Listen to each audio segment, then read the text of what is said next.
Det här är team Abu Garcia med Tobias Franstam och Håkan Fransson. Tillsammans väger våra 2 största gäddor i år 30,1 kilo. Och idag är vi på Mälaren och tränar och lägger upp taktiken för hur vi ska vinna Pike Fight 2017.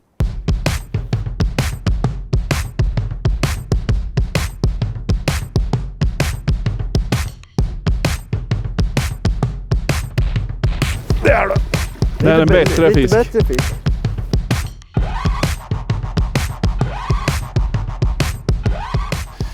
Idag är vi i Mälaren och övar upp oss inför den kommande drabbningen. Ja, vi har 24 april och det blåser sydost. Det är ett skitväder på gång in här. Så vi får se hur dagen artar sig. Det kan bli både bra och dåligt. Nu fiskar vi en vik som angränsar till en stor öppen fjärd. Och det är såna här platser som gäddorna går in och leker på. Står de ofta här utanför. Står de inte utanför så kan de stå en bit in. Så det är bara att fiska sig utifrån och in så får man förhoppningsvis en gädda till slut. Det känns skönt nu att försöka få ta revansch tycker jag. Men jag tror att det kommer bli minst lika svårt i år. Det är oerhört svårt att vinna det. Ja, jag håller med Tobbe att konkurrensen är stenhård.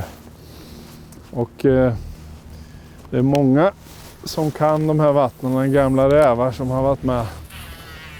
Så att vi ska lyckas, vi måste ju ha lite stolpe in. Men jag förlitar mig, eftersom inte det här är mina hemmadomäner, på att Tobbe ändå har de här essen i rockärmen att plocka fram. Ja. Det tror jag på. Sen måste vi fiska bra med. Det går inte bara att kasta in handduken. Det är... Vi måste ha stolpe in. Full fokus som gäller. Det är en stor skillnad att det blir efterleksfiske istället för det här höstfisket. Och jag vet inte. Jag tycker personligen att det är ganska svårt med alltså både förleksfiske och efterleksfiske. Det gäller att man har väldigt god lokalkännedom om vart de här goda lekområdena är och hur de sen sprider sig från dem. Det är, tycker det är mycket lokalkunskap på våren. Ja, det är lite svårt att veta också om man ska vara på ett ställe eller om man ska köra runt och banka av ställen snabbt.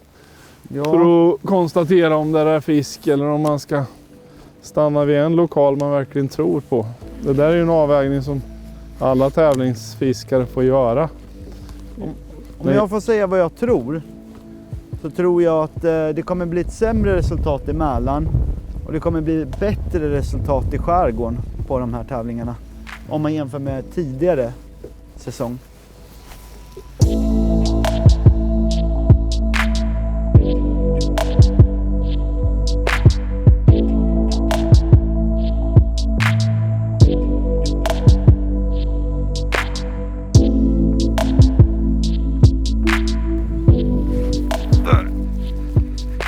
Äntligen! Har du en? Ja. Fan, Tobbe drar pike. Självklart. Ner med powerpool. Jag ska... En liten spawner på McPike. McPiké.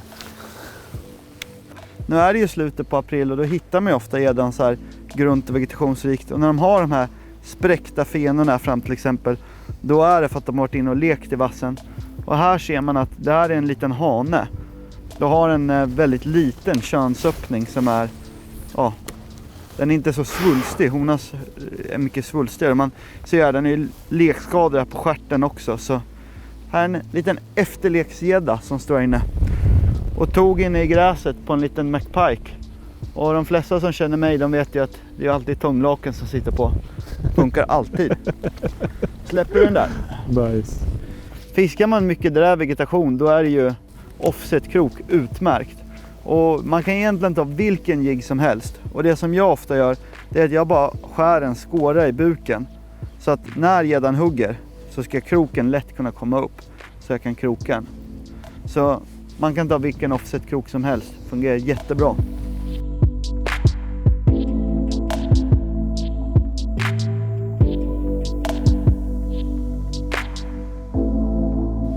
grejen var ju att vi kom ju ut till något sån här en vassudde där det var massa löjer som slog. Då såg vi en stor gädda som gick upp där. Jävlar vad betesfisk. Va? Ja, där var en gädda bakom. Det kan vara abborre också. Ja, det kan vara borrar här. Jävlar. Den tar du ju nu. Så höll vi på att dänga där och rätt vad det var kom det upp en precis. Och han liksom bet i draget fast över ryggen på draget så krokarna var utanför. Så det var liksom hopplöst och krokarna. Det var riktigt surt. Där ja. Jävlar! Den var ju fin. Ja, vad fin den. På hybrid. Hur så var den där, Håkan? Jag såg inte riktigt. Det var rejält fin. Det var en 90-fisk. Var det det? Ja, visst var det det. Satan också. Så han gjorde utfallet i ytan. Han bara gapade. Så ja, det var tungt. Men så är det i det här gamet. Ibland så är det stolpe ut ordentligt.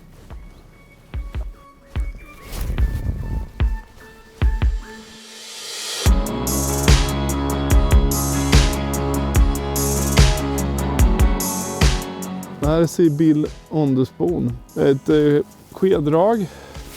Fast det är inte gjort av plåt. Utan en epoxy massa. Men den har en massa rasselkulor i sig. Så snurrar den typ 7 varv åt ena hållet och sen 7 varv tillbaks. Så den tvinnar aldrig linan. Den kommer även med en offset-krok som gör att det här kan man fiska i gräs och vass strukturer. Kroppens form här och sen att kroken sitter där skyddar från att kroken ska fastna då i bråte. Så ett tips är att fixa en sån här om ni fiskar i sådana miljöer där det är mycket växtlighet.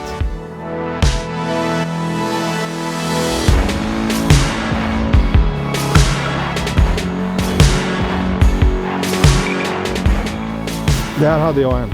Jävlar.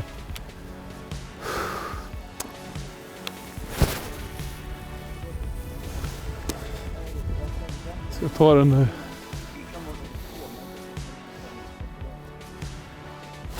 Sitter.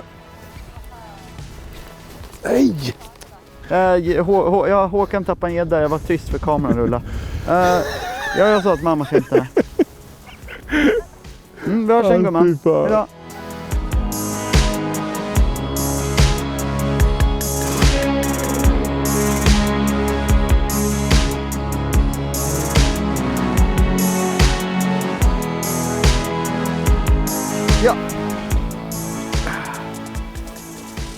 Bra Tobbe. Jag tar lite gäddor på McPike här.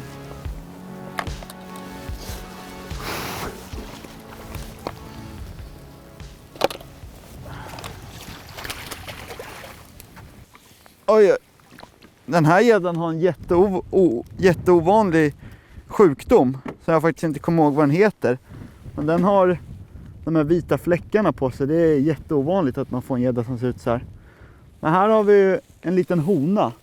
Ser man då att den har ju liksom en väldigt svulstig könöppning mot hanen vi fick tidigare. Så är den lite fetare också. Den är ju det är olekt fisk där. Och vi har inte fått så mycket här nu på första timmen vi fiskar. Och för mig var det så att jag tänkte när vi filmade att nu ska jag fiska lite andra drag. Jag ska inte fiska med tånglake och McPike. Och det resulterade hittills i 0 napp. Så satte jag på den här och kastade 2 kast. Och nu har jag fått 2 gäddor. Och det är ofta så det är för mig med det här draget. Det är det bästa. Så nu släpper vi den här. För en leka. 14 september 20.00 på Freewater Pictures YouTube-kanal. Då fortsätter fiskeäventyret.